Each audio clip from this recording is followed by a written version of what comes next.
The legislature took action on this, and the governor signed this into law. By the way, this a very similar measure passed both houses of the legislature. It was authored by our speaker at the time, Tony Atkins. Was vetoed by the governor. The governor cited the for sale side and the uncertainty around that.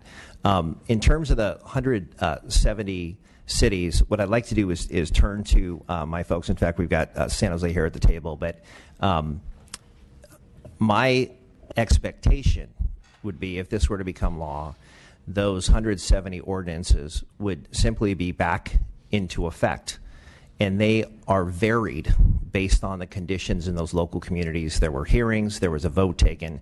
If a jurisdiction takes a fresh look at this and decides that inclusionary is not the policy for that local community, it can certainly be rescinded, but it's a local control effort. And the goal here, again, is the building of units. I would contend with the right flexibility built in here, we're not going to be restricting supply. We're going to be encouraging supply, just ensuring a modicum of affordability. But I would welcome any additional comment about the existing 170 ordinances. Sure, and I could speak. So it is a very good question. I can speak on, for San Jose's standpoint, our ordinance was actually adopted in 2010. So Palmer had already happened. Our ordinance was written and approved by our city council, basically saying, if Palmer's overturned, this is what will govern. And if you look inside the published city's ordinance currently, there's a myriad of ways to comply. You can build on site, you could build off site, you could pay an in lieu fee. There is land dedication. There's, most developers either build on site or pay. Some of the other ones, you could do ACK rehab. So if a developer owns some existing buildings, want ACK rehab. So I think the key is each jurisdiction will have to look at the goals and objectives of what they want to accomplish and craft a program from there. Okay, and then in that light, it seems to me like this would be a very much of a deterrent for development. How do you figure that this will indeed increase supply? I mean, you do think that it will increase supply? I'm suggesting it's not going to restrain supply, as the opponents suggest, if we build the appropriate level of flexibility. And I'm speaking from my observation on the local level, where we had an inclusionary ordinance in place, but we were able to produce units at a clip that exceeded those of local communities. What I would add, however, is we did have the tool of redevelopment at our disposal to make that happen. So, look, this is one piece. We need to be looking at this entire issue in terms of how we create incentives, bring barriers down, restore redevelopment, and commit to an effort, and yes, look at CEQA if need be. We need to look at this whole range of issues that are constraining supply. This is one piece. If I could add to that as well, the experience that I've had as a local legislator, and as I think all of us have had, is every local jurisdiction looks to see what we think the market can bear, and you set inclusionary levels based on that. So as was repeated by one of the opponents in San Francisco a number of years back, we set a 12% inclusionary rate. Now there is conversation around a 25% inclusionary rate, because that is what we think both the market can bear, but to build at the huge clip of housing development that we're seeing. Now, all that being said, there's a suggestion by the opponents that somehow something in this very short bill talks about price controls. I don't see anything in here about that. It's very, very clear. We're talking about potentially allowing local jurisdictions to establish inclusionary housing requirements, which, again, to the chair's point, which may require the provision of residential units. The other thing that this bill does is it says that it's our intent to supersede the Palmer Act, the Palmer Law in 2009, which until it came along 35 years after inclusionary housing came along, had been going fine. So again, I know there's a lot that's said about what this bill does. I think it's fair to just ask everyone to really read what the plain language of the bill gets at. You said this has been going on for 35 years. Do you know is there a specific total of how many families, how many homes were purchased, or how many homes were rented in that 35 years? And I would have to report back to you on a specific number. I don't know if there are ballparks that we can give a 35-year aggregate total, but we could certainly report back. Yeah, I'm asking it just to be, I guess, have some numbers as far as the effectiveness of it in over the course of the 35 years. And then if it's all right, do you mind if I ask if I can ask the opponents the same question in regards to how they imagine that the supply would be affected? I don't think. I mean, this is local level, so every municipality is going to be different. So I don't don't understand the bearing on. I mean, are you trying to ascertain if this is, if you think this is going to create more housing or not, or what? I guess what are you trying to get at? Yeah, exactly. If it's going if they think it's going to increase the supply of housing in the local jurisdictions. I mean, I asked these gentlemen here if it would, and I wanted to see the opponent's side as well. Well, I think they already told us they think not. Okay. Okay, Mr. Alejo. Yeah, well, I want to ask. The committee has a right to ask questions from both sides, so certainly I want to ask the opponents to come up. But I did want to, before they come up, I want to express that this is, as you rightly stated, Mr. Mullen, that this is a bigger problem that I think has been exacerbated by some of the decisions made here at the Capitol. Certainly redevelopment, the elimination of redevelopment, which was the primary tool for local governments to have resources to build affordable housing. When that was eliminated, that was $1 billion a year. If you can imagine, at least since 2012 to 2016, that's 5 years, over $5 billion worth of housing that hasn't been built. So that elimination of redevelopment exacerbated the housing crisis that we're trying to deal with now all over the state of California. It's contributed to homelessness. It's contributed to a lot of other adverse consequences. And some of the affordable housing advocates know that we tried to bring redevelopment back. We got a limited form with Assembly Bill 2 last year. That took us 3 years. That is a 25% set aside for affordable housing. But we have to do a lot more than just AB 2, as you're saying here. We are having a good discussion here on inclusionary housing. It hasn't happened for a while. But I did want to get your take on, as this key question is, what would be the impact of this bill on the 170 inclusionary housing ordinances that were negotiated locally? Each one's a little different, as our chair stated, because they meet the unique needs of their local communities, their regional economies. I just want to get that clear. I don't think it's very clear. What would be the impact on the 170 ordinances? We could hear from both sides, please. Sure, Madam Chair, if I may. So in response to your question, Mr. Alejo, and I think Mr. Linder had a somewhat similar question, to be perfectly honest and with all due respect to my friends to the right here, I don't agree or quite understand their analysis, because this is the situation right now. If I come forward with a multifamily development proposal in a city that has an inclusionary zoning ordinance on the books, take the city of Sacramento, which has one which would apply to multifamily housing. Right now, as the multifamily developer, I can say to the city, I'm not going to comply with your ordinance because of Palmer. Now, if I was doing single family development, the city could say to me, you have to figure out how you're going to comply with our ordinance, which requires 15% of the units to be affordable. But because I'm doing multifamily, I can say to the city, sorry, I'm not going to include those affordable units because Palmer says I don't have to.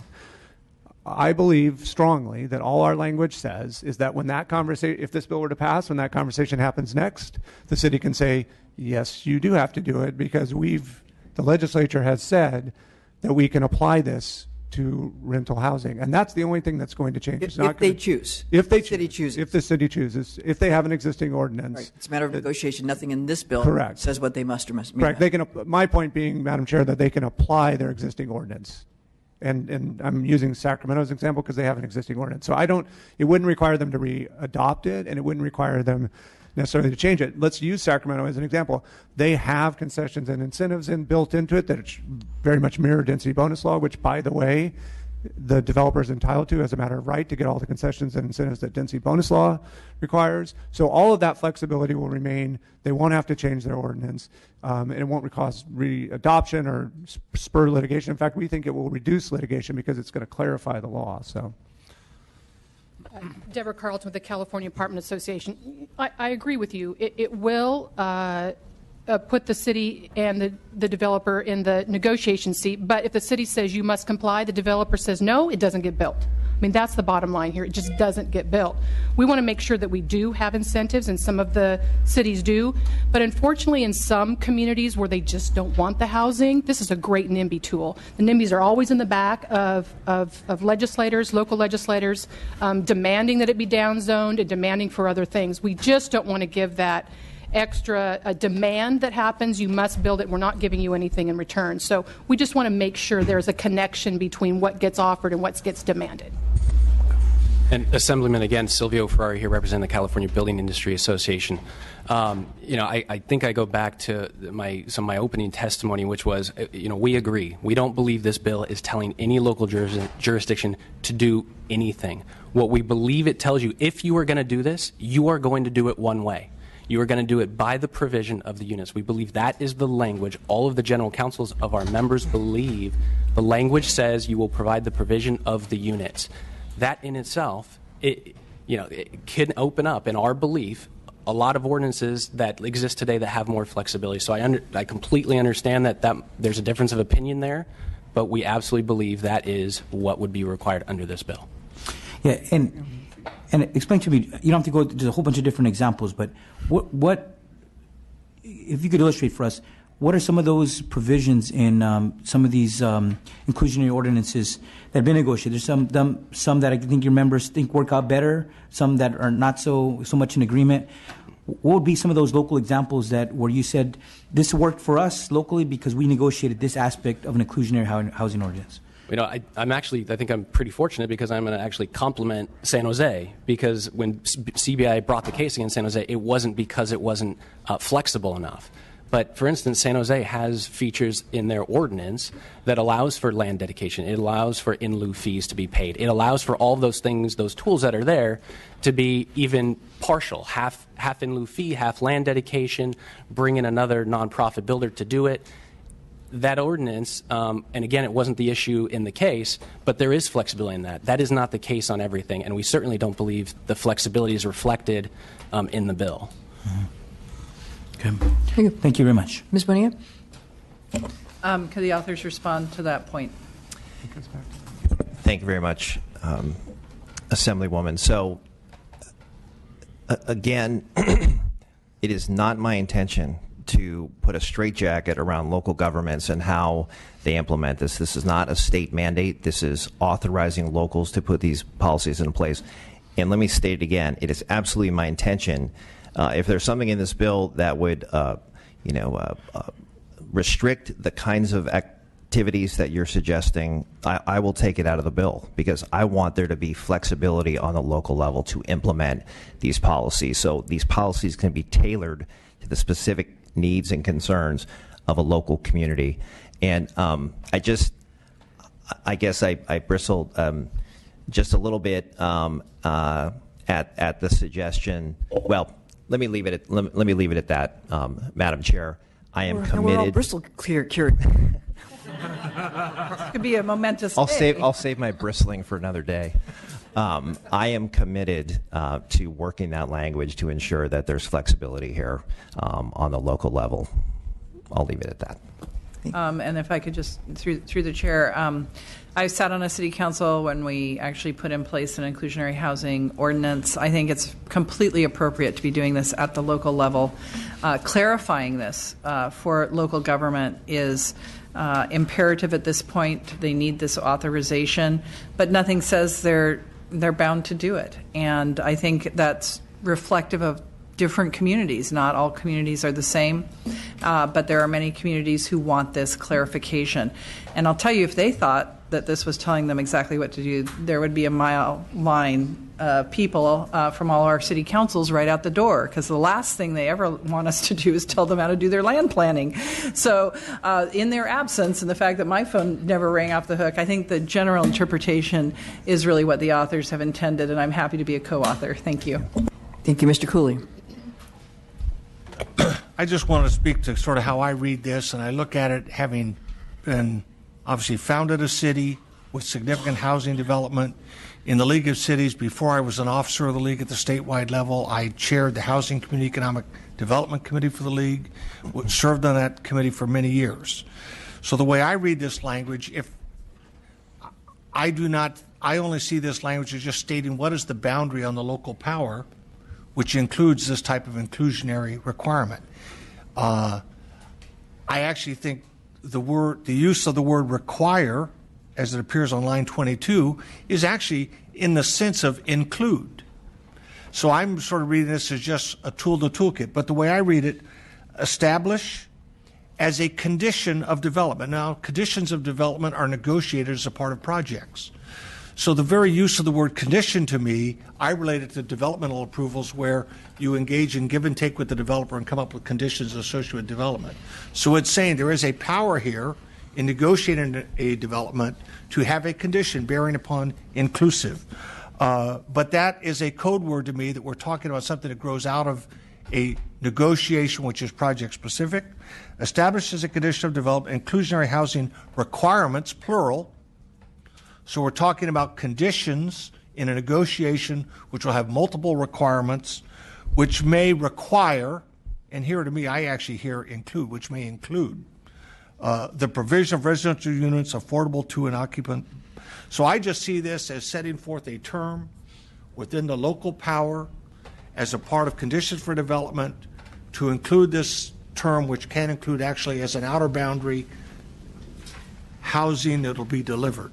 So I sort of see it as flexible, Mr. Mullen, as you have stated, just setting forth the powers available to localities on this issue and not dictating, but just sort of saying the zone of conversation is encompassed by G and it's broad, including actual delivery of housing. And in that sense, I think it is unremarkable. I do think it is clear that localities have this power under this provision. Are you done, Mr. Cooley? Yes. Yes, oh, thank you. Thank you. Okay. Anybody, any other questions? Right? Move the bill. Second. Mr. Mullen, would you like to close? Thank you, Madam Chair, members, for the robust discussion, and I'm committed to working this issue thoroughly so we can move forward with some general agreement with regard to flexibility and moving the policy forward. I ask for an aye vote. And I trust everyone will continue to work together on this. Okay. As a do pass as amended. Secretary, please call the roll. The motion is due pass as amended, and we refer to the Committee on Housing and Community Development. Eggman. Aye. Eggman, aye. Waldron. Waldron, no. Alejo. Bonilla. Bonilla, aye. Chu. Aye. Chu, aye. Cooley. Cooley, aye. Gaines.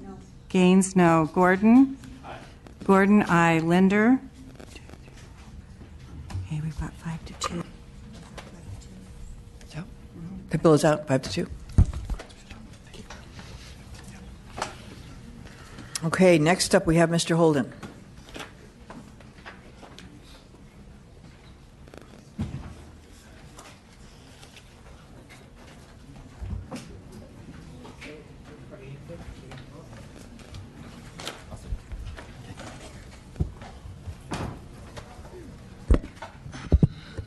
Good afternoon, Madam Chair and members. It's a pleasure to be here, and I'd like to begin by saying that I'm happy to accept both the committee's suggested amendments. One, to make the program contingent upon identification of a funding source, and two, to fix a small but significant drafting error, changing an either to both. With that, I'm pleased to present Assembly Bill 2525, which creates the California Water Efficient Landscaping Program. Landscaping accounts for roughly 50% of the state's urban water use. The governor's executive order on the drought calls for, among other things, the creation of 50 million square feet of water-efficient landscape.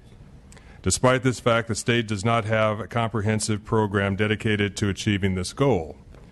Many counties throughout California are pioneering these efforts, and it is our goal to take those success stories and lessons learned to craft a statewide path forward. AB 2525 creates the California Water Efficient Landscape Program and associated fund in order to do three things. One, to provide rebates and grants to install water-efficient landscapes, improvements that utilize the watershed approach to help California meet its climate, water, and energy goals. Two, to provide opportunities to low-income youth from disadvantaged communities to access job training and meaningful work greening their own neighborhoods. And three, for the state to learn and share the best available technologies and methods to install and maintain water-efficient landscapes in partnership with local government, the landscaping industry, and the public.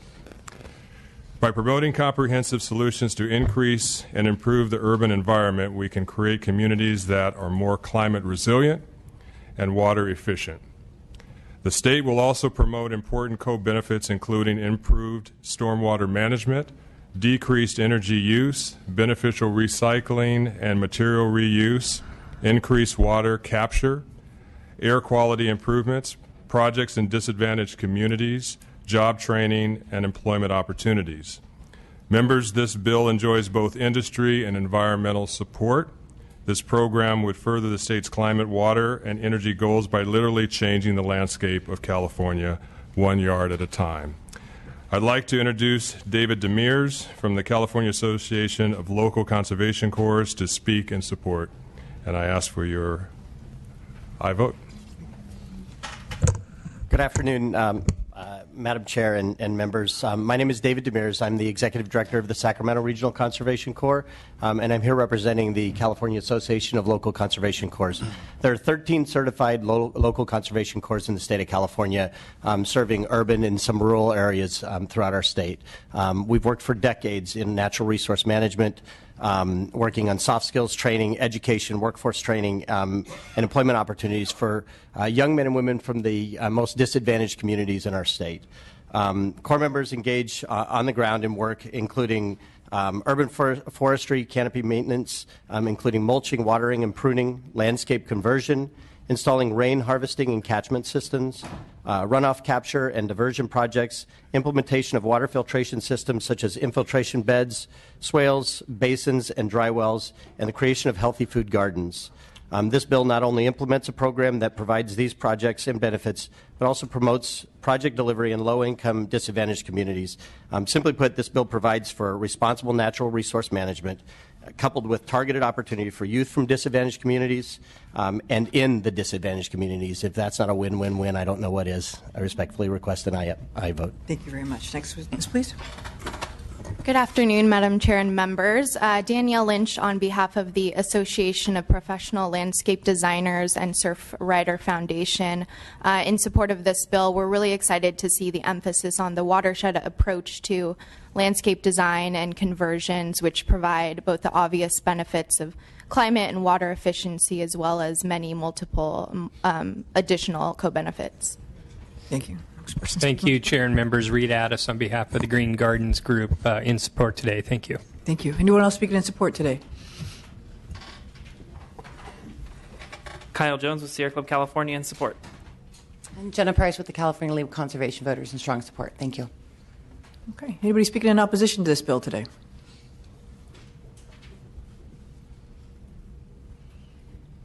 Lauren Nolan-Tajic for the California Association of Nursery and Garden Centers. In opposition of this bill, we apologize that our letter didn't make it into your analysis, but we've been working with the author's office. We've had concerns with the turf replacement aspect of it because there are a lot of benefits to maintaining turf in yards such as cooling, carbon sequestration, dust and erosion control, and other factors.